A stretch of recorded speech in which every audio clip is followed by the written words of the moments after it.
네, 지금부터 보건복지부가 주최하고 한국보건산업진흥원이 주관하는 2024년 제1차 한국형 RFH 사업 프로젝트 관리자 채용 설명회를 시작하겠습니다.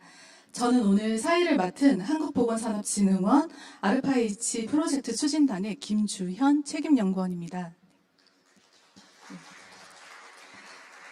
네, 바쁘신 중에도 오늘 채용 설명회에 참석해 주신 여러분께 진심으로 감사 인사 드립니다.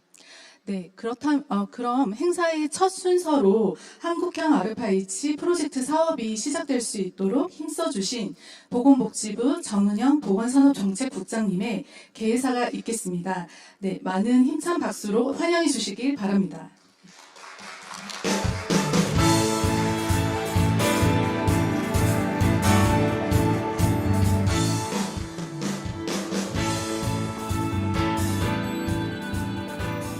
네, 안녕하십니까. 반갑습니다. 보건복지부 보건산업정책국장 정은영입니다.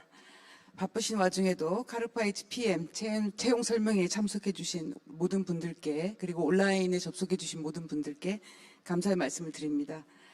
그리고 오늘 특히 스페셜 토크를 맡아주시는 성창모 교수님, 최영진 교수님, 이대희 센터장님, 이명화 박사님께도 감사의 말씀을 드립니다.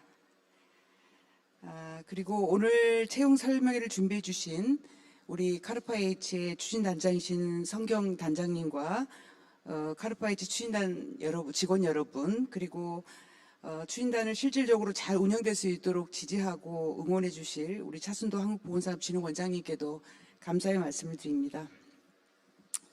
저희가 작년부터 지금 이 한국형 RFH 프로젝트를 제가 도입을 하기 위해서 많은 땀을 흘리고 노력을 한 결과 아마 오늘 PM 채용 설명회를 하게 된 것 같습니다. 개인적으로 굉장히 감개무량합니다.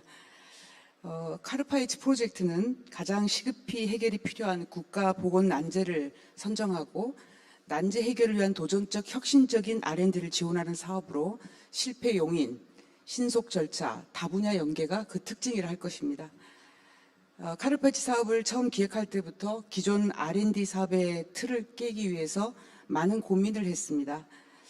실패를 용인하는 도전적인 연구가 과연 우리나라 문화에 가능할까? 연구만 하고 사장되는 R&D가 아니라 현장에 적용이 가능하고 또 환자를 살리는 그런 실질적인 성과가 나는 연구가 되려면 어떻게 해야 할까? 여러 고민이 많았습니다. 미국의 다르파나 일본의 문샷 프로젝트 등 해외 임무 중심형 R&D 사례를 저희가 공부를 하고 고민을 거듭할수록 이 사업에서 가장 중요한 거는 정말 이 PM이 이 사업의 성패를 결정하는 핵심이라고 느꼈습니다.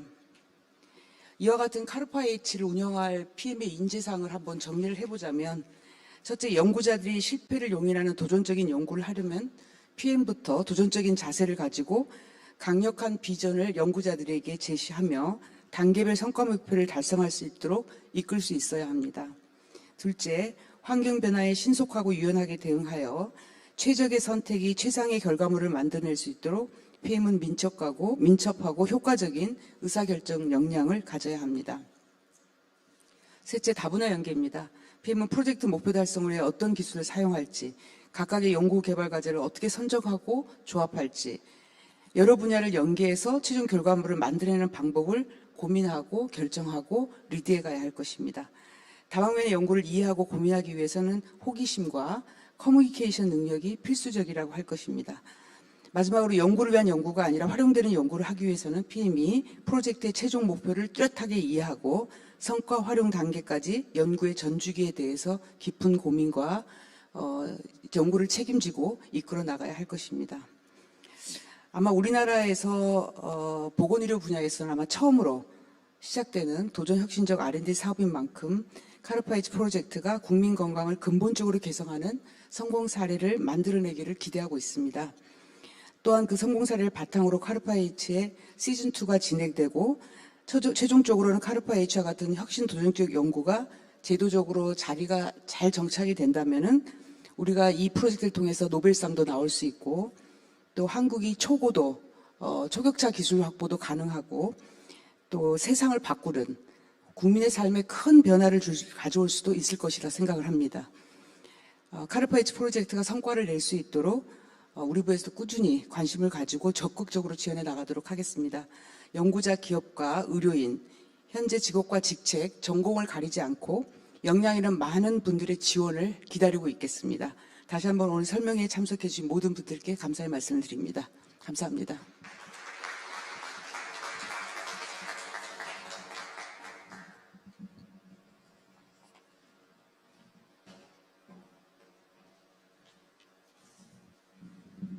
네, 정은영 국장님 좋은 개의사 말씀 감사드립니다. 다음으로는 한국보건산업진흥원의 차순도 원장님의 PM 채용 설명회를 위한 인사 말씀을 동영상으로 보시겠습니다. 안녕하십니까. 한국보건산업진흥원 원장 차순도입니다. 먼저 2024년도 제1차 한국형 알파 H 프로젝트 관리자 채용 설명회에 참석해 주신 여러분들에게 감사의 말씀을 전합니다. 코로나19가 엔데믹으로 전환되면서 신팬데믹 대응 체계 등 보건 안보 기술 개발에 대한 필요성을 전 세계가 절감하였고 2025년 대한민국 인구의 25%가 65세 이상인 초고령화 사회의 진입으로 고령 인구의 건강관리 돌봄의 필요성이 강조되며 필수 의료를 대표하는 응급실과 소아과의 이용이 점차 어려워지고 있어서 의료 서비스 전달 체계의 개선을 요구하고 있습니다. 이러한 국가적 보건 의료 난제를 해결하기 위해서는 그 어느 때보다 이 보건 의료 연구 개발의 혁신성과 도전성이 필요한 시점입니다. 우리 원은 국가보건의료 난제 해결을 위한 강력한 리더십을 확보하고 임무 중심형 R&D를 혁신적인 체계로 지원하고자 2024년 1월 한국형 알파 H 프로젝트 사업을 시작하였습니다.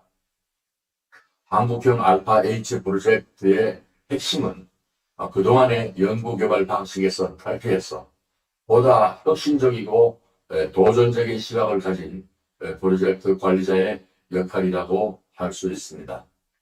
프로젝트 관리자께서는 전통적인 분야에 얽매이지 않고 도전적이고 영향력이 있는 목표를 향해 나아가시며 대담한 아이디어와 혁신적인 솔루션을 이끌어 주시길 바랍니다.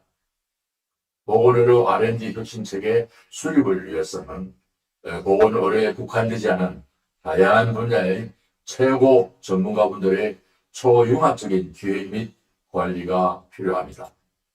한국형 알파 H 프로젝트의 전 국민 건강 향상을 위한 담대한 도전에 역량이 있는 최고 전문가분들의 많은 관심과 지원을 바랍니다.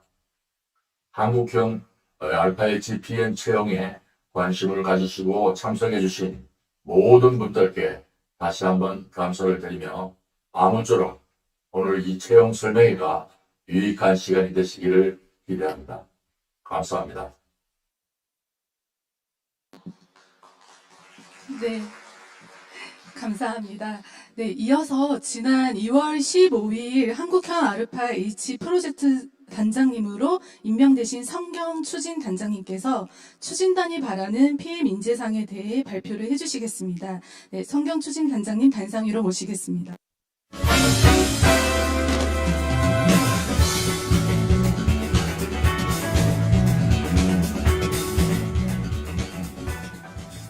네, 오늘 아침에 아까 국장님께서 핵심 포인트를 잘 지적을 해 주셨습니다. 오늘 PM 채용과 관련돼서 저희들이 기대하고 있는 어떤 인재 상에 대해서 간략하게 말씀을 드리도록 하겠습니다. 자, 여기 있구나.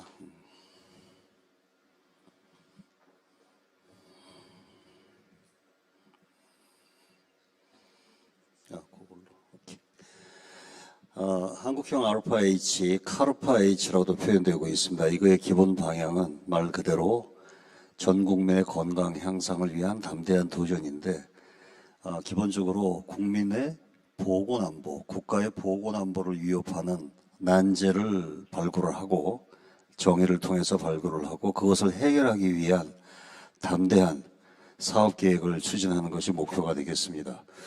5가지 임무지향적인 사업이기 때문에 5가지 임무, 미션이 있습니다. 첫 번째가 보건안보 확립, 그 다음에 미정복지란 극복, 그 다음에 초격차 기술의 문제, 그 다음에 복지 돌봄, 그 다음에 필수 의료, 이런 것이 키워드가 되겠습니다. 여기 보시면은 위기에 대응하는 패스트트랙 R&D, 글로벌 협력과 국내 보건의료 연구의 중심이 될 것이라고 메시지가 있는데, 여러분들 그 R&D에서 패스트트랙과 슬로우 트랙의 차이는 잘 아실 거라고 생각을 합니다. 이미 알려져 있는 기초 기술을 바탕으로 우리가 국민 보건안보를 위협하는 난제를 단시간 내에 돌파하는 게 가장 큰 목적이기도 하겠습니다. 국내 보건의료 연구의 중심이라고 하는 것은 말씀대로 국내 보건의료 R&D에 새로운 파라다임을 재편하는 변화의 축이 되기를 기대를 하고 있습니다. 당연히 또 규모의 경제를 위해서라도 글로벌 협력은 당연히 강화돼야 될 내용이겠습니다. 기존의 국내 R&D의 방식과 한국형 RFIH의 방식은 이런 부분에 좀 차이가 있겠습니다. 특히 개방형 기획과 적응형 기획이라는 것, 그 다음에 전략적인 투자, 이런 것도 융합이 돼야 될 것이고, 또 미션이라는 측면에서 보시면 어떤 기술 중심의 또 부처별 투자 단절돼 있는, 그리고 기업 연구의 이해관계 중심에서 공익적인 미션을 중심으로 하고 최종 미션 중심의 임무 중심의 투자를 한다. 그다음에 포트폴리오의 차이, 관리 철학의 차이. 가장 중요한 특징은 소위 임무 지향 중심의 기획 체계를 갖춘다는 것과 그것이 실패를 용인하는 구조를 인정하는 구조가 되겠습니다. 우리가 실패를 용인한다는 것도 굉장히 정의가 필요한데, 한 번도 시도해보지 않은 아이디어, 한 번도 시도해보지 않은 기술을 가지고 가기 때문에 어떤 구체적인 성과 목표보다는 그 중간 과정의 성패를 판정하기가 어렵다고 하는 개념으로 이해하시면 되겠습니다. 프로젝트 추진도입니다. 우선 임무 보시면 5가지 임무 중심에 따라서 여기 난제라고 하는 풀을 가지고 항상 상시 확보하고, 이 모든 것이 PM 중심으로 난제가 발굴이 되고 도전적 문제가 정의가 되면 그것을 해결하기 위한 여러 가지 기술 수조 조사, 그다음에 과제 기획을 통해 가지고 구체적인 프로젝트가 만들어지는 것으로 보시면 되겠습니다.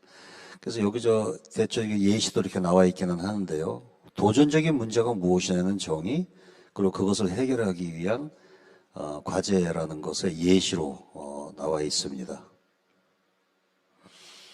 보건안보, 첫 번째 보건안보 미션입니다. 이 보건안보는 지난번에 우리가 팬데믹 때 경험을 해봤던, 아직도 우리 지금 4년이 지나갔지만 국내 치료제나 백신을 아직 개발하지 못하고 있습니다. 만일에 또 한 번의 팬데믹이 왔을 때는 우리가 정말로 100일 내에 국민을 위한 백신을 개발할 수 있는 이런 것에 대한 투자, 그러기 위해서 어떤 방법을 선택할 것인가 하는 것입니다. 또 하나 바이러스 말고도 슈퍼박테리아 문제도 상당한 팬데믹에 어떤 영향을 미칠 것이라고 예상을 하기 때문에 하나의 예시로 이렇게 제시가 되고 있습니다.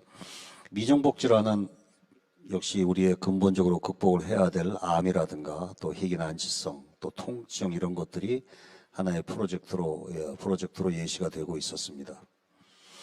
세 번째, 바이오스 산업 고도화 문제는 산업화 성과를 만들어내는 문제이기 때문에 역시 AI라고 하는 4차 산업혁명의 추세에 맞춘 환자 맞춤형 의료 서비스의 문제, 그 다음에 생산 단가를 최소화시키는 이러한 접근들도 이런 것의 하나의 프로젝트 예시로 제시가 가능하겠습니다. 그 다음에 복지돌봄입니다. 고령화에 따른 복지돌봄, 이 문제에서는 구체적인 그런 프로젝트로 뭘 해볼 것인가 하는 것은 근감소증이라든가 돌봄 웨어러블 로봇이라든가 이런 것이 하나의 사례로, 프로젝트 사례로 제시가 됐습니다.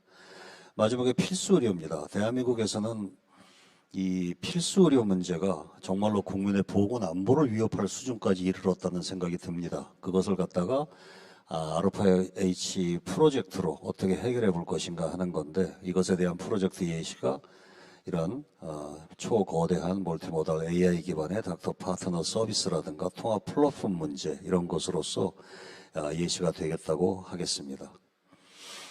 구체적인 추진도는 우리가 여기서 이 마일스톤이라는 개념이 굉장히 중요한데요. 일단 어떤 프로젝트든지 일단 시작을 하면 각 단계별로 2개 내지는 3개의 페이스를 거칠 겁니다. 이걸 스테이지라고도 표현을 하는데요. 소위 스테이지 게이트 프로세스를 거칠 겁니다. 그래서 한 스테이지에서 다음 스테이지 혹은 한 페이스에서 다음 페이스로 넘어갈 때 게이트를 통과해야만 다음 단계로 넘어가게 될 것입니다. 그래서 이거를 했을 때 구체적인 평가를 무엇으로 할 거냐 하는 게 바로 마일스톤을 정해놓고 가겠다고 하는 겁니다. 그리고 그 결과는 성실하게 마일스톤을 우리가 사전에 정해놓은 대로 따라갔을 때 실패에 대한 정의가 기존 과제와 다르게 정의가 될 것입니다. 그래서 이것은 실패가 우리가 기대했던 목표, 우리가 보통 다르파 사업의 성공률 10%라고 보는데 설사 90% 안에 들어간다고 하더라도 그 과정에 쌓인 지식 자체가 우리가 찾게 되는 가장 큰 성과가 될 것이라고 봅니다. 그래서 보통 1단계 혹은 2단계, 3단계로 지금 생각을 하고 있는데 이 중간에 드랍을 시킨다고 하더라도 그 프로젝트는 다음 프로그램이나 프로젝트로 통합을 할 수가 있고 또 다른 부처로 이관을 하거나 중간 단계에서 예를 들어서 스핀오프를 기업적으로도 할 수 있는 다양한 출구 전략이 가능할 거라고 봅니다. 주요 임무에서는 여기 아까 국장님도 말씀을 하셨는데 바로 이런 것입니다. PM이 해야 될 임무가 바로 이것입니다. 도전적인 문제가 무엇이냐는 거죠. 자기 미션 임무 속에서. 그 다음에 연구 과제를 선정하고 평가하고 관리하고 그 각 과제의 마일스톤을 설정하고 수정 보완하고 개발 과제를 점검하고 성과를 어떻게 활용할 것인가, 사업화 지원, 연구개발 과정, 대외 협력 모든 사항에 대한 PM이 전권을 가지게 됩니다. 그럼 단장은 뭐 하는 거냐? 그죠? 기존 사업의 사업단장하고 추진단장의 차이는 뭐냐? 여러분들 PM들을 선발하고 관리하는 겁니다. 그래서 정말로 대한민국의 최고의 대표주자를 PM을 선발하고 또 실패를 성공한다고 그랬잖아요. 실패를 용인하는 이것이 오작동되지 않도록 또 연구자들의 모럴 해저드가 발생하지 않도록 크로스 체크하는 게 단장이 하는 역할이라고 보시면 될 것 같습니다. 그래서 중점 사항은 우리가 5개 분야별로 PM을 뽑을 텐데 PM의 역할이 무엇이냐라는 것과 PM의 역량, 정말로 국가 대표급의 PM이 왔으면 좋겠습니다. 다르파형 사업에서 PM의 역할은 아르파H도 마찬가지입니다. 미국에서 PM은 연구자가 아닙니다. 거기 뭐라고 정의가 되어 있냐면 PM은 투자자라고 되어 있습니다. 국가 연구 사업을 투자하는 사람이고 그래서 다른 말로는 Virtual CEO라고 표현을 하고 있습니다.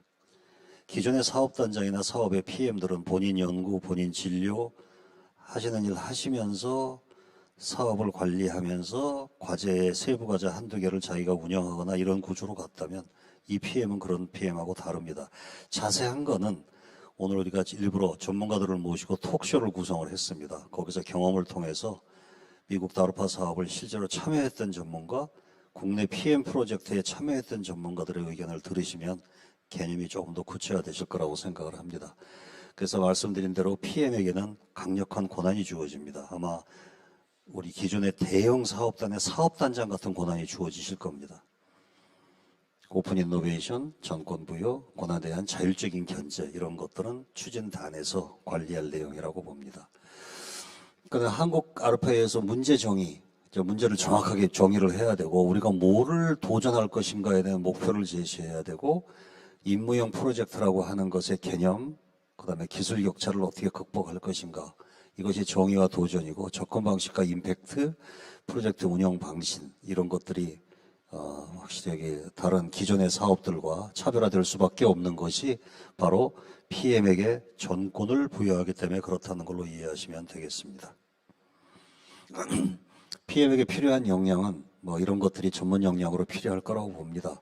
이미 어느 정도 그 해당 임무에 관한 이해력과 전문성이 좀 있으셔야 될 것이고 증명이 돼야 될 것이고 또 기존의 경력에서 어떠한 리더십과 추진력을 가지고 특히 가장 중요한 융합에서 가장 중요한 커뮤니케이션을 베이스로 하는 리더십 이걸 갖췄는가 그 다음에 창의적인 사고 그 다음에 협업의 능력 특히 여기서 보시면 그 다학제 간 공동연구나 민간 파트너십 이런 것들은 굉장히 중요한 국제협력은 아무래도 우리나라의 이런 규모의 경제를 우리가 규모의 경제에서는 아무래도 특히 선진국하고 비교하기가 좀 어렵습니다. 그렇기 때문에 이 규모의 경쟁을 극복하는, 달성하기 위해서 그걸 극복하는 전략으로 제시되는 것이 바로 처음부터 퍼블릭 프라이빗 파트너십을 처음부터 추진해야 될 것이다.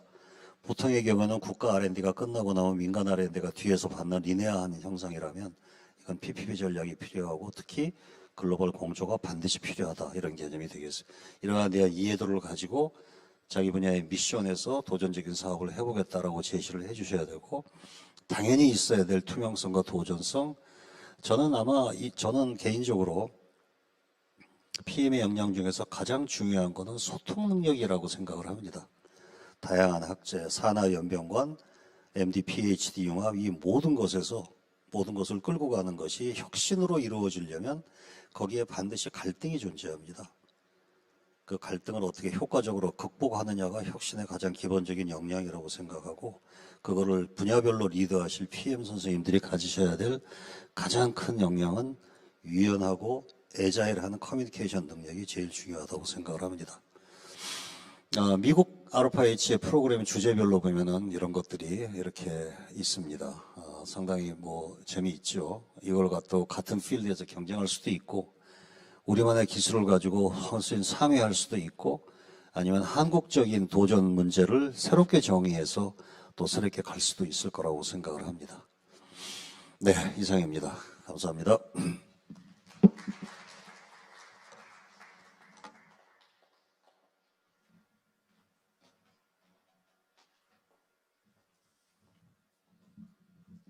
네, 성경단장님 발표 감사드립니다. 다음으로는 저희 지난 23일 금요일날 피행 채용 공고가 나갔었는데요. 게다가 오늘 오후 2시부터는 직접 지원을 하실 수 있게 창이 열리게 됩니다.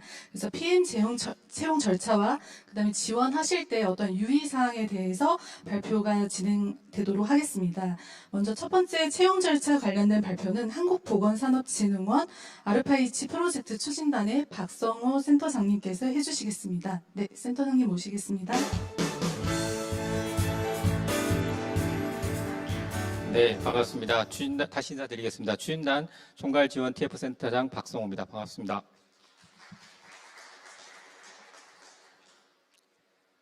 네, 우선 채용 개요부터 말씀드리겠습니다. R&D 추진단에 있는 수행하는 R&D 전주기를 담당할 프로젝트 매니저를 뽑는 겁니다.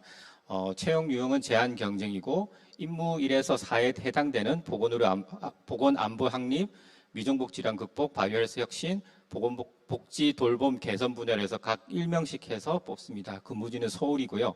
계약 기간은 올해 5월 3일부터 3년간 유지가 됩니다. 직위로는 PM으로 호칭이 되고요. PM 센터로 소속이 됩니다. 임무로는 도전적 문제 후보군 발굴, 프로젝트 기획에 관한 사항, 그다음에 선정 평가 관리, 연구개발 과제, 말선 설정 및 수정 보완 등의 업무를 수행하게 됩니다. 근무 조건 및 응시 자격입니다. 조건은 앞서 말씀드린 3년이고요. 근무 형태는 상근을 원칙으로 합니다.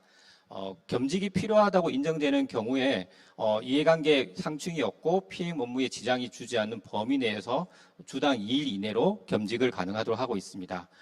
근무지는 앞서 말씀드린 서울이고요. 보수는 기본급 2억 원 내에 성과급이 초과됩니다. 근무 시간, 만약에 겸직을 한다고 하실 경우에는 근무 시간을 고려해서 급여가 산정됩니다. 응시 자격입니다. 공통적으로는 성별이나 연령의 제한은 없습니다. 그리고 이제 국가공무원법에 그런 제한이 없으신 자고, 그리고 진흥원 인사 규정에 결격 사유가 없어야 됩니다. 그리고 앞서 말씀드린 임용 예정일 5월 3일에 맞춰서 근무가 가능하신 분이고, 군복무자인 경우에 전역 예정자거나 전역하신 분이어야 됩니다. 그리고 제한 경쟁 자격 요건으로 혁신 도전적 연구개발 사업에 대한 이해도가 높고 프로젝트 기획 관리 및 조정 역량을 갖춘 학사학위 이상의 소지자로서 연구 경력 또는 연구 행정 관리 경력이 있는 전문가에 해당하는 자여야 합니다. 전형 절차 및 방법입니다. 전형은 사전 선별, 서류 전형, 면접 전형으로 구성되어 있습니다. 서류 전형은 서류 적합성 검토가 완료된 지원자를 대상으로 실시하고요. 직무 이해도 및 PM 역량 등을 평가합니다. 면접 전형은 크게 두 개로 구성되어 있습니다. 첫 번째는 발표 평가인데 이제 서류 전형을 통과한 채용 예정 수의 5배수 이내로 평가가 대상이 됩니다. 프로젝트 제안서를 기반으로 기획 관리 역량 등을 평가를 하게 되고요. 두 번째 단계인 토론 심층 평가의 경우는 발표 평가를 통과해서 채용 예정의 3배수 이내로 제한됩니다. 그래서 문제 해결 및 의사소통 능력에 대해서 토론이 있고요. 그리고 PM 인재상 및 직무 적합도 등을 판단하는 심층 면접을 통해서 평가가 이루어집니다. 그래서 최종적으로 채용 예정 1배수에 해당되는 분께 결과가 통보될 예정입니다. 각 전형별로 상세한 사항을 말씀드리겠습니다. 서류 전형입니다. 말씀드린 사전 선별 통과자를 대상으로 실시됩니다. 평가 자료는 PM 역량 기술서, 직무 수행 계획서, 프로젝트 제안서가 됩니다. 크게 항목은 PM 역량과 프로젝트 기획 및 관리 역량입니다. 70대 30으로 구성이 되어 있고요. PM 역량에 대해서는 한국형 RFIH PM에 대한 이해도, 직무 수행 계획에 대해서 평가합니다. 그 평가 자료로 제출하는 그 자료 중에서 역량 기술서와 직무 수행 계획서가 PM 역량을 판단하는 주요 자료가 될 거고요. 프로젝트 기획 및 관리 역량에 해당되는 도전적 문제 정의, 프로젝트 제안 내용은 프로젝트 제안서에서 많은 부분들이 평가될 예정입니다. 그래서 그 결과가 채용 예정 인원 5배수 이내로 선정을 합니다. 다음은 면접 전형 중 첫 번째 단계입니다. 발표 평가로 진행이 되고요. 프로젝트 제안서 기반으로 기획 관리 역량을 평가합니다. 서류 전형 합격자를 대상이고요. 발표 평가로 진행됩니다. 후보자별로 발표 20분, 질의응답 20분으로 진행되는데 발표는 크게 5분과 15분으로 구성됩니다. 첫 번째 5분은 핵심 요약을 하고 나머지 15분은 프로젝트 제안서 순으로 15분 동안 발표합니다. 그래서 여기서 보여지는 준비하셔야 될 부분은 5분 안에 모든 것을 조금 한번 전체적으로 설명을 하시고 그 다음에 그에 대한 근거가 될 만한 내용을 15분 내로 풀어서 주시면 되겠습니다. 이것도 마찬가지로 PM 역량 기술서, 직무수행 계획서, 프로젝트 제안서 및 발표 자료로 평가가 이루어집니다. 여기서는 그 평가 항목은 PM 역량과 프로젝트 기획 및 관리 역량은 동일한데 비율이 달라집니다. 여기서는 PM 역량은 20%를 보게 되고 프로젝트 기획 및 관리 역량은 80%를 보게 됩니다. 그래서 세부 내용에서는 크게 달라지는 바는 없는데 프로젝트 기획 및 관리 역량에서 핵심 위험 요인 대응 전략, 프로젝트 파급 효과 등으로서 프로젝트 제안서 발표 자료에서 이러한 부분들을 좀 더 심도 깊게 보는 것으로 이해하시면 되겠습니다. 전형 결과는 점수 순으로 해서 채용 예정 인원 3배수 이내로 선정이 됩니다. 면접 전형의 2단계입니다. 그래서 크게 토론평가와 심층평가로 구성이 됩니다. 토론평가는 비중은 40과 심층평가는 60으로 구성되어 있습니다. 그래서 진행 방식은 토론평가의 진행 방식은 후보자 간 토론을 통해서 주요 평가 항목을 평가합니다. 그래서 평가 항목은 종합적 판단력, 커뮤니케이션 능력을 평가하는데 토론에 대한 주제는 한국형 RFH PM의 임무와 직무 관련해서 평가장에 오셔서 평가 전에 공개해서 준비하셨다가 토론을 진행하시면 되겠습니다. 토론 방식은 주제에 따라서 자유토론 또는 찬반 토론으로 진행될 예정입니다. 심층평가는 직무 전문성, 직무 수행 계획 등에 대한 질의응답으로서 진행됩니다. 후보자 1인에 대해서 심사위원이 질의응답을 통해서 진행이 되고요. 평가 항목은 한국형 RFIH 비전, PM에 대한 이해도, 비전 제시 및 혁신 지향 능력, 직무 전문성, 조직 적합성, 의사소통 능력 등을 평가하게 됩니다. 이에 따라서 최종 1배수로 해서 선정이 되겠습니다. 다음은 추진 일정입니다. 지난주 금요일에 공고가 나가서 3월 22일까지 접수 예정하고 있습니다. 오늘부터 접수 채용 창이 오픈이 되어서 사용할 수 있고요. 저희가 20일까지 6시까지 마감이 됩니다. 그래서 그에 따라서 저희가 4월 4일에 서류 전형을 예정하고 있고 발표를 4월 5일 날 발표를 예정하고 있습니다. 그리고 그 다음을 보시면은 4월 18일 날 1차 면접이 있습니다. 그래서 약 한 13일 정도 여유가 있습니다. 그래서 한 발표 이후에 한 일주일 조금 넘게 시간이 있긴 한데요. 그때 좀 발표를 자료를 준비하기 때문에 좀 사전에 준비를 해주시기 바랍니다. 그에 맞춰서 이제 면접 전형이 1차 있은 이후에 2차와 면담으로서 마무리가 되고요. 5월 3일에 그에 대한 임용 대상자가 확정이 됩니다. 그래서 그에 대한 통보가 있을 예정입니다. 네, 이상입니다. 감사합니다.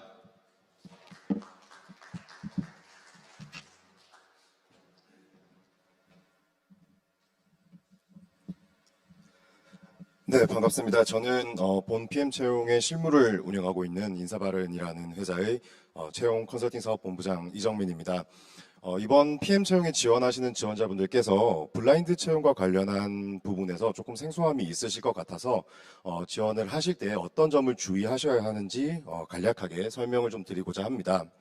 먼저 블라인드 채용이라고 하는 것은 채용을 하는 것에 있어서 편견을 야기할 수 있는 정보들을 제외하는 방식의 채용을 의미합니다. 그렇기 때문에 각자 개인이 가지고 있는 직무를 수행할 수 있는 능력, 그 능력의 평가에 초점을 맞추어서 사람을 선발하는 것이다 라고 이해를 해주시면 좋을 것 같고요.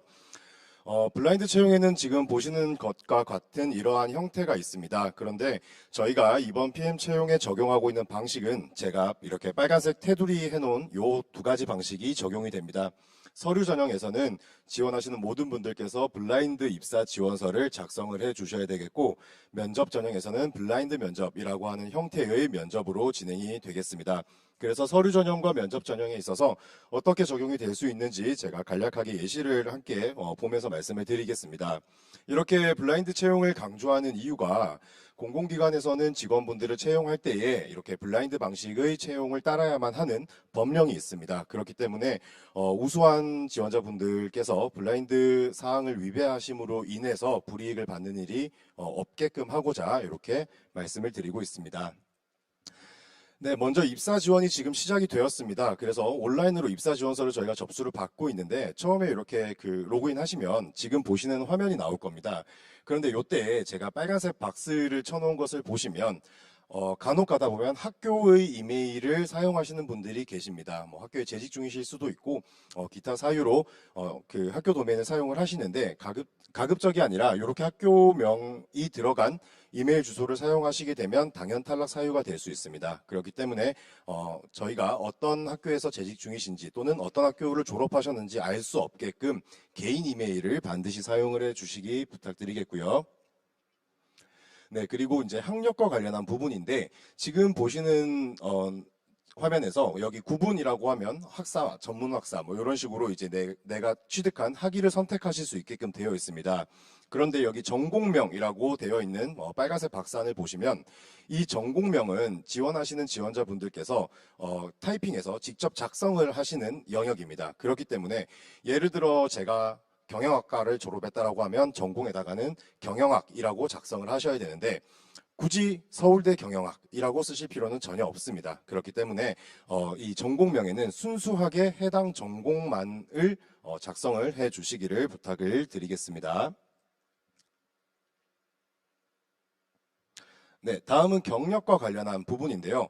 여러분들께서 입사 지원서를 작성을 하실 때 내가 어떤 경력이 있었는지를 작성을 하시게 될 텐데, 오른쪽 상단에 근무 기관명이라고 해서 빨간 박스 내의 내용을 보시면 간혹 학교에서 근무하셨던 분들이 계실 수 있다라고 생각을 합니다. 그래서 만약에 나의 경력 중에서 어떤 대학교가 포함이 되어 있다라고 한다면 앞에 땡땡으로 표시를 해주시고 대학교에서 어떤 일을 하셨는지를 작성을 해주시면 됩니다.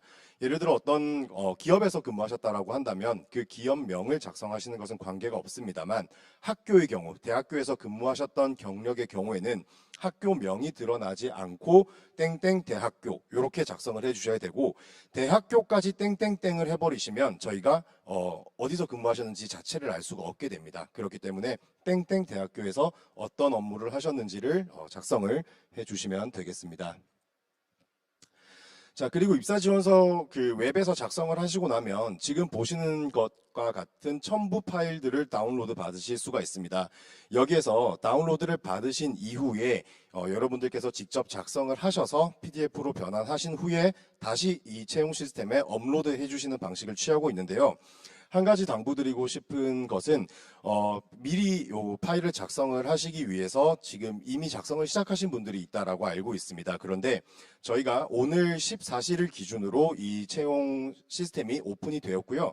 그때에 이 첨부 파일들이 조금 변동이 있습니다. 그래서 사전에 다운로드를 받으셨거나 기존에 가지고 계신 파일에다가 작성을 하고 계신 분이 계신다면 새롭게 그 채용 시스템에 접근을 하셔서 한글 파일 또는 워드 파일 중에 편하신 파일로 다운로드 받으셔서 작성을 해 주시기를 부탁을 드리겠습니다. 지금 보시면 별첨 3, 4, 5에 해당하는 이 세 가지 파일을 지원자분들께서 작성을 해 주실 텐데, 마지막에 있는 프로젝트 제안서 작성 예시라고 하는 것은 저희가 어떻게 작성하시면 좀 더 편하게 작성하실 수 있을지 말 그대로 참고차 활용하실 수 있는 예시 파일을 넣어 놨습니다. 그래서 여기 예시를 먼저 보시고 작성을 시작을 하시면 좀 더 수월하게 작성을 하실 수 있을 것 같고요. 지금부터 말씀드리는 내용은 이 세 가지 파일에 모두 다 적용이 되는 내용들입니다. 이 세 가지 파일의 내용을 작성을 하실 때에 고의든 실수든 본인의 성함이라든지 성별과 같은 것들을 노출하시는 경우가 있습니다. 과거 직장에서 이런 업무를 수행을 했었는데 주변 동료들로부터 홍길동 씨는 참 신뢰할 수 있는 사람이다라는 이런 평가를 들었다라든지 기타 등등의 방식으로 이제 불이익을 당하는 경우가 있습니다. 특히 성별의 경우에도, 특히 남성분들의 경우에는 군대에서의 경험을 작성하시는 경우가 간혹 있습니다. 근데 군대에서 모든 이제 활동들이 다 탈락이 되는 건 아닙니다. 엄밀히 따지면 여군이 근무할 수 있는 군경역인 경우에는 탈락되지 않고, 행정병이라든지 운전병과 같은 이런 병사 출신들 또는 사회복무요원이었다, 의무경찰이었다, 이런 남성만이 수행할 수 있는 내용을 작성을 하시면 탈락이 되긴 합니다만, 가급적 꼭 필요한 내용이 아니라면 군대와 관련한 내용들은 작성하지 않으시는 것을 조금 더 제안을 드리고 싶습니다. 그리고 연령의 경우에도 무슨 몇 년생이다, 몇 학번이다, 나는 무슨 띠다, 이런 부분들은 업무를 수행하시는 것과 전혀 관계가 없기 때문에 이런 부분들은 작성을 하지 말아 주시기를 부탁을 드리겠고요. 그리고 이 출신 학교 부분, 많은 부분에서 탈락하는 사례들을 봐왔습니다. 그 경력기술서라든지 또는 나의 역량기술서를 작성하는 과정에서 학부 그리고 석사 박사를 어디에서 어떤 연구팀에서 있었다, 이런 것들을 은연중에 작성을 하시는데, 모든 문서의 학교명은 땡땡 대학교라고 작성을 하시면 됩니다. 내가 어떤 연구과제 수행하면서 무슨 대학교에서 어떤 연구과제 수행했다라고 요거를 나의 핵심적인 경력이나 나의 능력을 어필을 하고 싶다라고 생각을 하시면 학교명이 노출되지 않게끔 그렇게 작성을 해주시면 되겠고요. 그리고 출신 지역, 가족관계, 종교와 같은 부분들은 참고만 해주시면 좋을 것 같습니다. 서울 토박이었다, 아니면 어디 지방의 소도시에서 태어나서 서울의 상경에서 이런 이야기들을 굳이 쓰실 필요 없다고 생각을 하고 있고요. 그리고 그 종교 부분은 주로 이제 교회나 어떤 선교 활동 그리고 봉사 활동 이야기를 하면서 가끔씩 이렇게 노출되는 경우가 있으니, 순수하게 이 PM 업무를 수행하시는 것에 있어서 어떻게 작성을 하면 좋을지를 한 번 더 생각을 해보신다면 어렵지 않게 작성을 하실 수 있을 걸로 생각을 하고 있습니다. 그리고 여기 채용 시스템에 접속을 해보시면 저희가 그 Q&A 게시판이라고 하는 것을 별도로 운영을 하고 있습니다. 그래서 지원자분들께서 작성을 하시다가 뭔가 조금 모르는 게 있거나 아니면 이거 이렇게 해도 되는 건가 하는 그 아리송한 부분이 있으시다면, 어떤 부분들에 있어서 조금 헷갈리는지를 Q&A 게시판에 글을 올려주시면 저희가 바로바로 신속하게 답변을 드릴 수 있게끔 그렇게 업무를 진행하도록 하겠습니다. 네, 그리고 요거 다운로드를 받으시면 요렇게 표로 이제 작성되어 있는 부분들을 많이 보실 수가 있으실 텐데요. 지금 제가 그 화면을 보여드리는 이유는 두 번째 칸인 여기 수행 기간 선택이라고 하는 것이 있는데, 여기 파일을 다운로드를 받아 보시면 이렇게 지금 쓰여져 있습니다. 그래서 대학, 기업, 출연연, 기타, 이렇게 네 가지 중에 한 가지를 선택하시라라는 의미로 저희가 넣어놨고, 그래서 예를 들어서 내가 수행했었던 프로젝트가 A 프로젝트가 있고 그것의 수행 기관이 대학이다라고 한다면 대학만 남겨놓으시고 나머지는 전부 다 지우시면 됩니다. 그렇게 해서 각의 그 수행 기간을 선택을 해주시면 되겠고요. 그리고 논문 게재 실적도 마찬가지입니다. 논문명 작성을 하시고 내가 주 저자였는지, 공동 저자였는지, 교신 저자였는지 선택하시고 나머지 것들은 전부 다 지우시고 업로드를 하시면 되겠습니다. 그 세 가지 모든 파일들은 작성은 편하신 파일로 하시되 업로드를 하실 때에는 반드시 PDF로 변환을 하신 후에 업로드를 해 주시기를 부탁을 드리겠습니다. 네, 이상으로 블라인드 체험과 관련한 설명을 마치겠습니다. 감사합니다.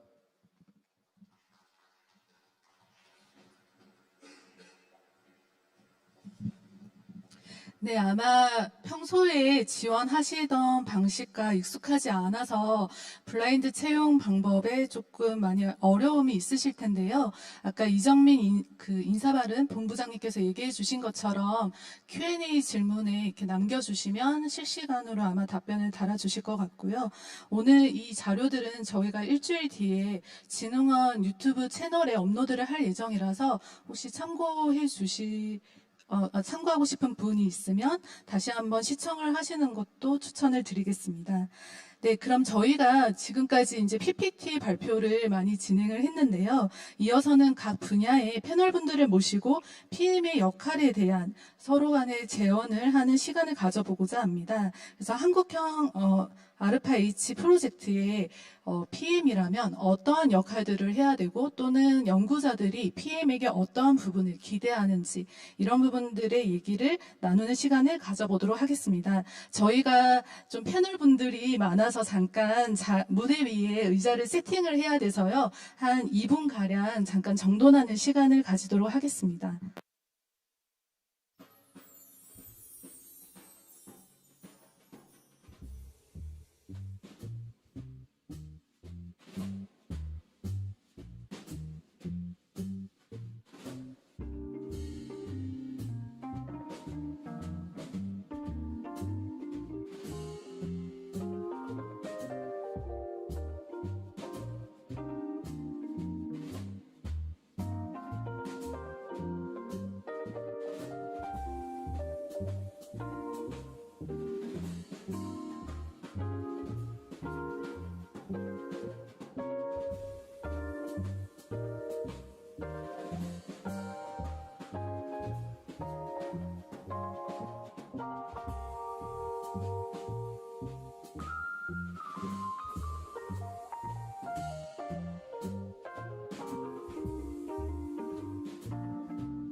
계시다가 넘겨주셔도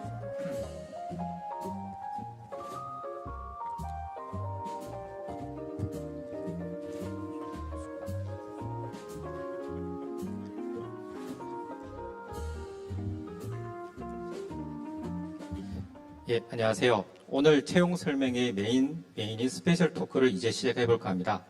앞선 시간에서는 주로 채용에 대한 정보를 전해드렸었다면 이번 시간에는 왜 PM 인재상이 필요한지 그리고 한국형 아르파-H PM은 어떤 역할을 해야 할지에 대한 이야기를 나눠보도록 하겠습니다. 먼저 오늘 바쁘신 일정 속에서도 한국형 아르파-H에 많은 관심을 가져주시고 귀한 의견을 들려줄 참석자를 소개하도록 하겠습니다. 박수로 맞이해 주시면 감사하겠습니다.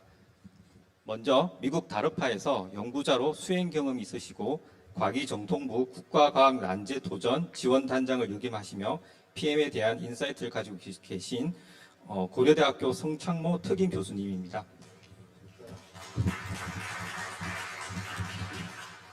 다음은 한국형 아르파-H 사업추진위원회 위원이시며 임무 중심형 R&D에 대한 인사이트가 있으신 과학기술정책연구원 이명화 연구위원입니다. 그리고 최근에 우리나라 바이오 산업의 핵심으로 부상하는 합성 생물학의 성장과 발전을 위해 도전적이고 혁신적인 연구를 수행하고 계신 생명과학연구원 이대희 센터장입니다. 마지막으로 3대째 의사과학자의 길을 이어오며 산학연병의 의료기술 R&D 연계와 기술 사업화 활성화를 위한 혁신 생태계 조성을 강조하고 계신 서울대학교 최형진 교수입니다. 그럼 이제부터 얘기를 나눠보도록 하겠습니다. 이미 미국, 일본, 영국, 호주, 독일 등 주요국에서는 임무 중심형 R&D를 추진하고 있고 우리나라도 2022년부터 주요 R&D 혁신 의제가 임무 중심형 R&D로 전환되는 추세입니다. 한국형 RFIH 프로젝트를 이해하려면 임무 중심형 R&D가 무엇인지 이해가 필요할 것 같습니다. 이명하 연구원님, 이 부분에 대해서 설명을 해주시겠습니까? 네, 센터장님, 말씀해 주신 것처럼 최근 몇 년 동안 굉장히 임무 중심, 영어로는 미션 오리엔티드라는 R&D가 굉장히 확산되고 있죠. 그래서 미국 같은 경우에 우리의 지금 모델이 된 아르파-H 사업도 있고, 일본 같은 경우에는 문샷 프로그램들이 있고, 유럽 연합에서 추진하는 그 호라이즌 유럽의 미션 프로그램들이 있습니다. 그래서 해외에서 굉장히 많은 이제 붐이 일어나고 있는 그런 이제 프로그램이 있고요. 국내에서도 혁신 도전 프로젝트, 그리고 국가 난제 도전 사업, 그리고 알키미스트 사업 이런 식으로 국내에서도 이제 시작을 하고 있는, 관심을 받고 있는 그런 프로그램이라고 할 수 있겠습니다. 이 임무 중심형 R&D 같은 경우에는 기존에 우리가 수행해왔던 R&D 사업과는 굉장히 많은 차이가 있는데요. 가장 큰 차이는 이런 것 같습니다. 그 임무라는 부분이 명확하게, 그러니까 어떤 굉장히 달성하기 어렵지만 꼭 달성해야 되는 중요도가 높은 그런 미션에 대해서 그 미션을 달성하기 위해서 정말 과학기술 영역뿐만이 아니라 그 외의 영역까지도 융합하고 연계해야 되는 부분인 것 같습니다. 그래서 과학기술과 정말 R&D를 하는 영역과 서비스, 인프라, 규제 이런 영역까지도 모두 다 연계해서 그 문제를, 미션을 해결해야 되는 부분이 이런 사업의 가장 큰 어떤 특징이 아닐까 생각이 들고요. 한국형 아르파-H 같은 경우에는 보건의료 분야의 미션 프로그램이기 때문에 그런 보건의료 R&D 뿐만 아니라 이 보건의료 R&D를 통해서 서비스 영역과 연결가 되고, 그리고 의료 현장에 적용하는 그런 부분까지도 포괄한다는 관점에서 큰 차이가 있을 것 같습니다. 네, 말씀 중에 이제 임무 중심형 R&D에는 융합 연계가 필요하다고 말씀을 주셨는데 이런 통합적 접근이 필요하기 때문에 저희 공고문에도 PM에게 필요한 역량 중에서 핵심 문제의 정의 및 문제 해결 방향 제시와 영역 간 경계를 넘나들 수 있는 도전적 자세가 필요하다고 저희가 강조하고 있습니다. 이명하 연구원님 생각 어떠신가요? 네, 정확히 말씀하신 것 같고요.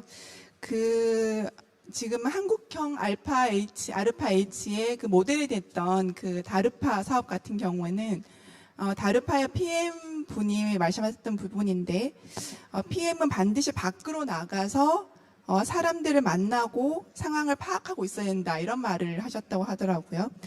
그 PM은 특정 연구를 직접 수행하는 연구자가 아니고 그리고 사무실에 앉아서 보고를 받고 결제를 하는 사람이 아니고 실제로 문제를 어떻게 해야 될 것인가를 굉장히 도전적인 방식으로 고민하고 거기에 맞는 구체적인 해결 방안을 모색하고 그리고 다양한 주체들과 소통하는 그런 연구자, 관리자라고 생각이 듭니다. 그래서 아까 그 성경 단장님께서 얘기하신 것처럼 버추얼 CEO라는 표현을 쓰셨는데요. 통상적으로 우리가 단장이나 PM을 매니저를 뽑을 때 그 분야의 전문성은 당연히 기본적으로 보겠지만 그런 전문성뿐만이 아니라 과제 관리에 대한 탁월한 역량 그리고 경영가적인 어떤 마인드 이런 부분이 핵심이 될 것 같습니다.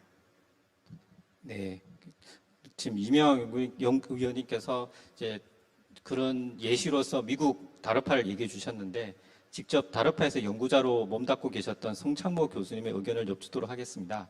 성창 교수님, 미국 다르파에서 경험과 과기정통부의 국가과학난제도전 지원단장을 역임하시면서 느끼셨던 외국의 PM의 특징 그리고 한국 PM과의 차별성에 대해서 좀 얘기해 주시기 바랍니다. 네, 감사합니다. 우선 한국형 알파이치 출범을 축하드립니다. 굉장히 어려운 태스크인데요. 그 이유가 외국의 PM과 우리 한국형 PM 차이가 정말 이해하기 힘들거든요. 그래서 일단 제가 경험한 것과 제가 그동안 이제 기획과제로 연구했던 내용을 말씀드렸습니다. 첫 번째는 우리가 실패, 세 가지만 말씀드리겠습니다. 실패를 용인한다. 이게 참 어려운 얘기거든요. 이거를 저는 어떻게 해석하는 거예요? 첫째, 미국 다파 PM의 공고문을 보시면 우리는 성공률이 10%라고 써 있습니다. 자, 그 얘기는 PM으로 들어오시는 분은 이건 무조건 그 실패를 몇 번 해야 되겠다. 이런 각오가 있어야 되는데, 그럼 그거를 어떻게 헤쳐나가느냐? 리스크 매니지를 어떻게 할 거냐가 굉장히 중요한 거거든요. 그래서 달파에서는 소위 달파 하드란 말을 쓰죠. 다이하드 영화처럼요. 죽기 살기로 하든지 아무튼 안 되는 걸 되게 만드는. 그러니까 임파서블을 파서블을 만드는 것을 요구하는 게 바로 그 다파 정신이거든요. 알파 H도 마찬가지고요. 그래서 여러분이 이 PM을 하실 때 제일 먼저 그 연구단과 이 실패를 어떻게 극복하고 어떻게 조율할까 여기에 대해서는 많은 고민을 하셔야 되겠다. 그게 하나고요. 그리고 그러기 위해서는 이 우리 연구 문화가 많이 바뀌어야 됩니다. 그 주위에서도 실패하는 것을 같이 답을 찾아가고요. 외령관이 이 자체가 처음 해보는 것이기 때문에 이러한 실패에 대한 개념을 잡으시면 되겠고요. 두 번째는 이제 연구 문화가 상당히 다릅니다. 그래서 이러한 연구 문화를 리드해 주셔야 되거든요. PM께서. 그러기 위해서는 정말 공부를 많이 해야 됩니다. 공부 중에 몇 가지가 있는데요. 첫째로 예를 들면 DOE, 알파이나 여기에서는 뽑을 때 프로젝트 매니저, 프로페셔널에 대한 강의를 들은 사람을 우선적으로 뽑습니다. 그 이유가 뭔가 아니에요. 그래서 그것을 한국에서도 이제 들어야 됩니다. 온라인으로. 그래서 기본적으로 PM이라는 분은 경영을 해야 된다. 그리고 그냥 하는 게 아니라 프로페셔널하게 거기에 보면 리스크 매니지 뭐 이런 게 다 들어있거든요. 그것을 공부하셔야 된다는 그런 기분으로 꼭 시작하셔야 되고요. 그 다음에는 우리가 항상 그 새로운 것, 창의적인 걸 얘기하잖아요. 그러면은 제일 문제가 되는 게 중복성 문제고요. 또 하나는 내가 하고 있는 걸 전 세계 어디선가 누가 하고 있습니다. 이걸 찾아내야 됩니다. 그러려면은 빅데이터 분석 기능 그 훈련을 쌓아야 됩니다. PM께서 이건 누가 안 해줍니다. 더구나 미국은 그 세타라고 있어요. SETA라고 해서 Systematic Engineering Technology Assistance가 있는데요. 이거는 부지 알렌 해밀턴 같은 회사, ATI 같은 회사에서 계약을 8천억 정도로 해서 그 다파에서 그 다파의 10% 정도를 거기에 주기 때문에 그 PM들이 일하기 편해요. 근데 우리는 혼자 다 하셔야 됩니다. 우리 PM 들어오시면은 데이터 분석도 해야 되고 저쪽 국제협력하기 위해서 상대방 누구가 했는지를 다 찾으셔가지고 연구단한테 지시를 내리시고 연구단하고 같이 그 가서 방문을 하고 이런 일을 하셔야 되기 때문에 제가 자꾸 이런 말씀 드리면 어플라이를 안 하실까 봐 좀 걱정인데요. 저는 있는 그대로 말씀드립니다. 그래서 이렇게 문화가 다르다는 것, 그래서 트레이닝을 받아야 된다는 것, 이 정도로 말씀드리고 하나만 더 한다면은 PM에 대한 평가입니다. 그러니까 아시겠지만 다파에서는 디렉터, 총괄 디렉터가 있으시지만 그 사이에 오피스 디렉터가 있습니다. OD. 저기에서도 알파H에서도 MOD라고 있습니다. 미션 OD. 그분이 PM을 평가하는 분입니다. 그래서 그 평가표라든가 주로 이제 3개월에 한 번씩 퍼포먼스 리뷰를 하거든요.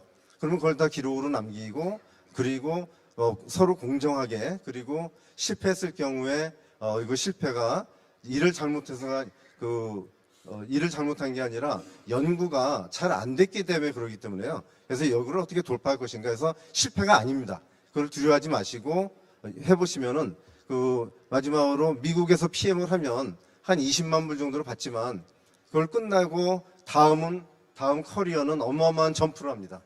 그래서 그 3년이 어마어마한 경험을 가져오는 그런 기간이라는 것을 제가 말씀드리겠습니다. 이상입니다. 네, 성창 교수님께서 굉장히 많은 경험을 바탕으로 말씀해 주셨습니다. 특히 미국과 우리나라의 연구 문화의 간극을 굉장히 강조해서 말씀해 주셨고요.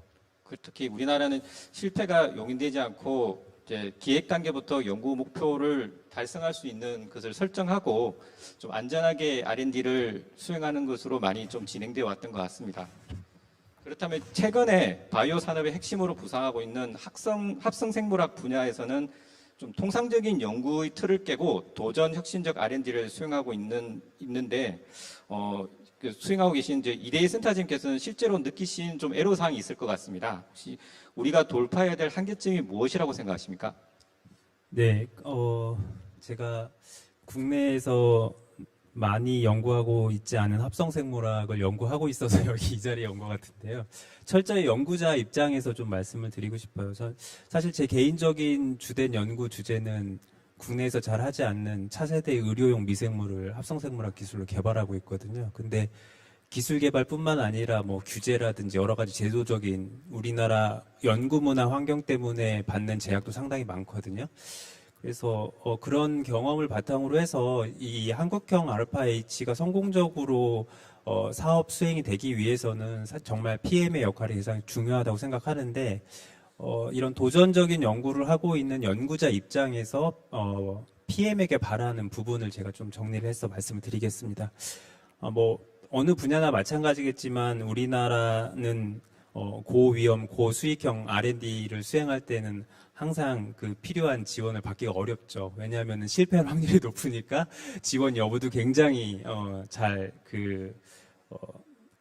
평가를 받는 것조차 이제 어려운 상황인 것 같습니다. 그래서 그래서 이제 도전적인 연구를 수행하는 연구자들이 이런 어떤 연구를 계획할 때 이런 지원을 받기가 어려울 것이라는 어떤 예상되는 결과 때문에 굉장히 도전적이고 혁신적인 아이디어가 있음에도 불구하고 그거를 이제 창의적인 연구 개발로 이어가는데 어려움을 갖게 되죠. 그래서 이런 부분을 PM이 반드시 이게 아까 송창모 교수님 말씀하신 대로 실패가 될 수 있는 게 도전적인 거거든요. 그래서 그런 부분 충분히 인지를 하셨으면 좋겠고, 또 하나는 이제 우리나라 그 R&D의 그 치명적인 단점 중에 하나라고 볼 수 있는데, 이 단기적인 성과와 실용화, 여기에 아주 목매고 있죠, 우리나라는. 근데 물론 이제 미국의 알파-H가 어느 정도 미션 중심의 그 실용화가 가능한 것들도 있지만 그렇지 않은 것도 더 많다고 저는 알고 있거든요. 그래서 이런 그 단기적인 성과와 실용화에 대한 압박을 연구자가 이겨낼 수 있도록 PM이 좀 잘 관리를 해주셨으면 좋겠다는 생각이 듭니다. 그리고 이제 한국형 알파-H 프로젝트의 PM의 역할 중에 가장 중요한 게 아마 도전적인 연구 주제를 발굴하는 거라고 생각이 드는데, 발굴했으면 그 다음부터 정말 관리와 그 모니터링이 잘 돼야 되거든요.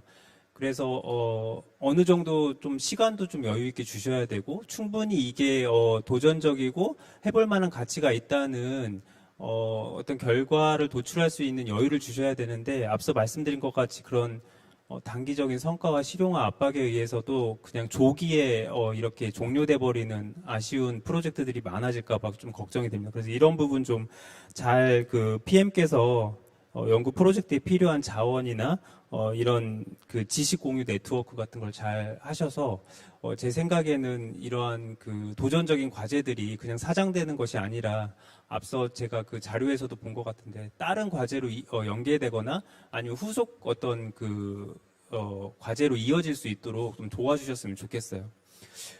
그리고 이제 제가 알기로 아까 그 PM의 역할 중에 하나가 과제를 지속적으로 평가하고 모니터링하면서 중간에 이제 조정이 필요한 상황이 발생하면 과감하게 조정하고 방향도 다시 설정해야 되는 걸로 이해를 했습니다. 그래서 이런 부분 반드시 필요할 거라고 보고요. 아까 뭐 그 미국형 알파-H 같은 경우에는 10% 성공한다고 뭐 이렇게 써 있다고 하시는데, 저도 뭐 거기에 충분히 공감을 합니다. 이게 굉장히 혁신적이고 도전적이긴 하는데 다 성공할 수 없죠. 우리나라 R&D의 가장 큰 문제가 모든 과제가 100% 성공이잖아요. 실패가 없습니다. 지금까지. 그래서 사실 우리나라 R&D를 외부에서 들여다보면 굉장히 이상하다고 느끼실 것 같은데 이 한국형 알파 H에서는 정말 그걸 과감하게 타피할 수 있는 새로운 어떤 우리나라 R&D의 이그젬플로 좀 남았으면 좋겠다는 생각이 들고요.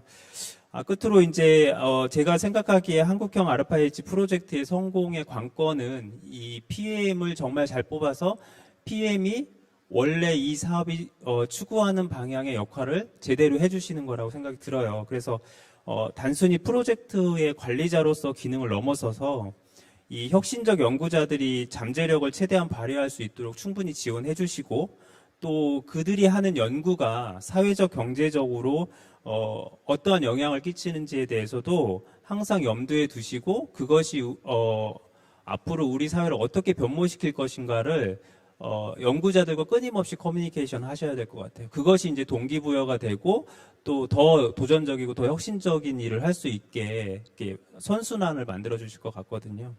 그래서 앞으로 제 바람은 이 한국형 RFIH 프로젝트가 우리나라 보건의료 분야에서 혁신적인 발전을 이루는데 아주 핵심적인 역할을 할 수 있기를 바랍니다. 예, 이상입니다.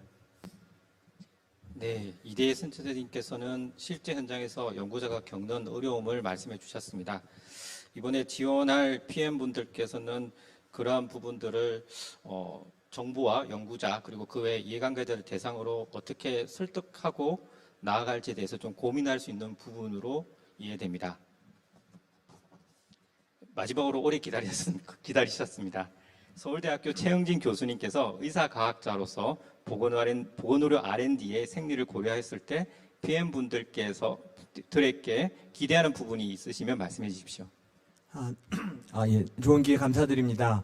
그리고 정말 설레입니다. 이제 우리나라도 꽤 좋은 규모로 이런 임무를 달성할 수 있는 또 혁신적인 걸 도전해 볼 수 있는 이런 기회를 생겼다는 게 한 사람으로서 또 이 분야에 이런 꿈을 꾸고 있는 한 사람으로서 너무나 기분이 좋습니다. 아마 제가 여기 온 이유 중에 하나는 제가 내과 전문의로 진료 현장에서도 일을 했었고 또 지금은 기초의생명과학 연구를 하고 있고 또 여러 민간의 그 당사자들을 만나고 있기 때문에 아마 여기 온 것 같습니다. 그래서 제가 이런 비슷한 사업들을 지난 몇 년간 계속 봤으면서 느낀 점을 말씀드리면서 저는 좀 PM의 권한을 좀 더 부탁드리고 싶은 게 있습니다. 이걸 어떻게 하면 성공할 수 있을까? 어떻게 하면 과거에 그런 실패를 반복하지 않을까? 하는 생각해 보면은 중요한 게 하나가 이런 보건의료 문제들이 정부가 혼자 할 수 없는 게 거의 대부분이라고 생각합니다. 그러니까 또 회사나 아니면 이런 의료계나 아니면 다양한 학계나 이런 민간과 이런 임무를 함께 달성해야 되는데요. 예를 들면은 그 코로나 때도 미국에서 이거를 극복했던 게 화이자 회사랑 같이 했기 때문에 그래서 공익과 사익을 어떻게 현명하게 나누는 어떤 그 거래를 했을 것 같거든요. 그런 걸 잘 매니지 해냈기 때문에 성공했다고 생각을 하고요.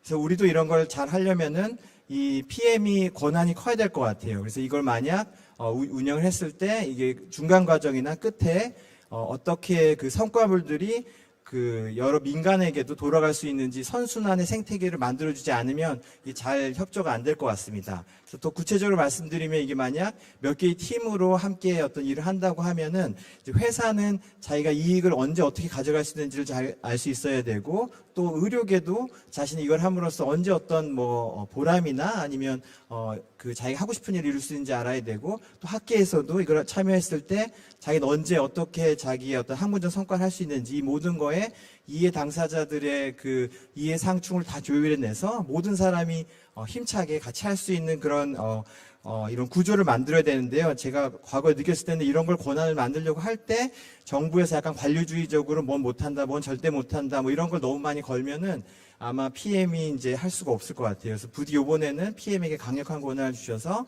이 생태계를 건강하게 만들어줬으면 좋겠습니다. 두 번째로는 또 PM의 권한 중에 이제 아마 문제 정의가 되게 중요할 것 같은데요. 이 문제 정의를 좀 작고 명확한 그 성공 스토리를 만들 수 있어야 된다고 생각을 합니다. 또 과거 제가 비슷한 이런 나라의 노력에 안타까웠던 점은 이렇게 저변 확대, 아니면 이렇게 나눠주기 예산 뭐 이런 철학에 담긴 사업도 필요하다고 생각합니다. 이제 그런 걸 할 수도 있지만 여기에도 만약 그런 철학이 들어오면은 PM이 이제 난 특정 질환 아니면 특정 기술이 굉장히 필요하다고 선택했을 때 편향됐다 뭐 이런 공격을 받으면 안 될 것 같아서요. 이제 그런 문제를 정의하려고 했을 때 이 5년간 600억 원이라는 예산이 뭐 저는 아주 큰 예산이긴 하지만 모두 남을 정복하거나 이럴 수는 없을 거기 때문에 분명히 자기가 생각하기에 PM 생각하기에 몇 년 안에 아까 패스트 성공할 수 있는 그런 성공 길이 보이면은 다소 좀 독단적으로 보일 수도 있지만 그 문제적이나 이런 것들을 좀 존중해 주는 그런 강력한 권한을 주는 게 필요하다고 생각합니다. 네, 감사합니다. 지금까지 오늘 참석하신 패널분들의 의견을 모두 들어봤습니다. 예, 이쯤에서 한국형 RFIH 프로젝트를 앞으로 이끌어 가실 성경 추진단장님의 말씀을 좀 듣겠습니다. 네, 역시 전문가님들 모시고 오늘 좋은 의견 들으셔서 많이 궁금증이 해소되셨을 거라고 생각을 합니다. 그 미국 RFIH 홈페이지 들어가면 첫 문장이 나오는 게 있습니다. 뭐라고 나오냐면 RFIH는 미국민을 위해서 봉사한다 이렇게 나옵니다. RFIH serves the American people 그리고 딱 첫 문장이 시작을 합니다. 한 나라의 보건안보를 위하고 국민의 보건안보를 위하는 사회적 난제를 발굴을 하고 그걸 도전적으로 덤벼들어 나가는 것이 RFIH 사업이고 또 그것이 민간 영역이 투자하기가 어려운 영역을 정부가 선도적으로 하면서 실패해도 괜찮다 덤벼봐라입니다. 그것을 여러분 PM을 지원하시는 분들이 해주셔야 될 부분이고 저희 단장의 입장은 그런 PM들의 영역을 공고하게 울타리를 잘 만들어 드리는 거라고 믿습니다. 아까 산업화 성과도 굉장히 중요합니다. 단기적인 실용화 산업화 성과를 너무 기대하면 어렵겠죠. 그죠? 실용화를 당장을 요구하는 건 아니기는 하지만 그럼에도 불구하고 연구 결과물이 기업으로 스핀오프가 돼서 상용화, 실용화, 사업화 성과를 내는 것도 RFIH 사업의 비전이기도 합니다. 그 사이에 균형을 잘 갖춰야 될 것 같습니다. 그리고 우리가 그 다로파 사업에 도전적인 시도라는 게 도대체 뭐냐? 여기 재밌는 얘기가 있습니다. 뭐냐 하면 내가 이런 도전을 PM이 하겠다라고 얘기했을 때 듣는 사람의 50%가 에이 그거 안 됩니다. 해야 도전적이라고는 정의가 있습니다. 예, 과감하게 한번 덤벼봐라는 거죠. 물론 모든 것을 정부 예산만 가지고 하기는 어렵습니다. 정부는 분명히 죽음의 계곡을 넘겨주는 데까지는 정부가 하고 그 다음부터는 민간이 참여하는 구조로 만들어내는 시드만이 마중물 역할을 국가 사회 난제를 해결하기 위한 데 덤벼들라는 거죠. 그리고 또 하나는 미션 오리엔티드 된 사업이긴 하나 분명히 전제 조건도 하나 있습니다. 뭐냐면 정해진 시간 내에 임무를 완수하라는 게 있습니다. 그래서 미국의 다르파 PM들은 명찰에다가 자기 임기를 정해서 댕긴답니다. 그래서 1년 남으셨는데 하기로 한 거 어떻게 돼갑니까? 라고 계속 시간적으로 푸시를 한다는 거죠. 그래서 이런 것들이 잘 조화될 수 있는 말 그대로 한국형 RFIH가 성공할 수 있도록 좋은 PM 선생님들 많이 지원을 해주시고 또 PM의 이 업무가 시작이 되면 PM의 고유 업무가 제대로 돌아갈 수 있도록 단장으로서 잘 프로텍트하는 역할이 될 거라고 생각을 합니다. 감사합니다.